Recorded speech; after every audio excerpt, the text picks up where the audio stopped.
Women's day ஏன் celebrate பண்றோம், அது எப்படி இந்தியாவுக்குள்ள வந்துச்சுங்கிற வரலாற ஒரு குட்டி கதையா சொல்றேன் கேளுங்க. இது வெறும் வாழ்த்து சொல்றதுக்கான நாள் மட்டும் இல்ல, இது ஒரு போராட்டத்தின் வெற்றி. 1908 நியூயார்க் நகரத்துல 15,000 பெண்கள் வீதியில இறங்கி போராடினாங்க. அவங்க கேட்டது மூணே விஷயம்தான்: சரியான வேலை நேரம், சம ஊதியம், ஓட்டு போடுற உரிமை. அதே மாதிரி 1917 ரஷ்ய பெண்கள் பிரெட் அண்ட் பீஸ் கேட்டு ஒரு பெரிய வேலை நிறுத்தம் செஞ்சாங்க. அது நடந்த தேதி மார்ச் 8. இதனாலதான் மார்ச் 8ஆம் தேதியை உலக மகளிர் தினமா ஐக்கிய நாடுகள் சபை அதிகாரப்பூர்வமா அறிவிச்சது. இந்தியாவில மகளிர் தின கொண்டாட்டங்கள் சுதந்திரத்துக்கு முன்னாடியே மெல்ல மெல்ல வேறுவிட ஆரம்பிச்சது. இந்தியாவில பெண்களுக்கான உரிமைகளை பத்தி பேசுறதுல இந்தியாவின் நைட்டிங்கேல் சரோஜினி நாயுடு மிக முக்கியமானவர். 1914 இதற்கான விடைகள் போடப்பட்டுச்சு. ஆனா இந்தியாவில மகளிர் தினம் ரொம்ப பிரபலமானது 1975 தான். ஏன்னா அந்த வருஷத்தை ஐக்கிய நாடுகள் சபை சர்வதேச பெண்கள் ஆண்டு அப்படின்னு அறிவிச்சாங்க.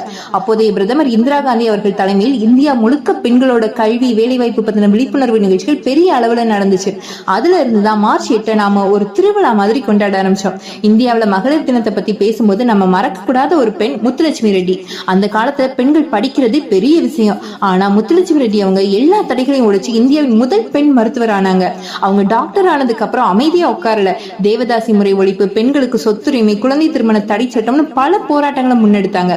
மகளிர் தினம் எதுக்குன்னா, முத்துலட்சுமி ரெட்டி மாதிரி அன்னைக்கு போராடின பல பெண்களால தான் இன்னைக்கு நாம படிச்சு வேலைக்கு போய் சுதந்திரமா இருக்கோம். அந்த நன்றியை தெரிவிச்சுக்கதான் இந்த நாள். போராடி பெற்ற உரிமை இது, கொண்டாடி மகிழ்வோம். இனிய மகளிர் தின நல்வாழ்த்துக்கள்.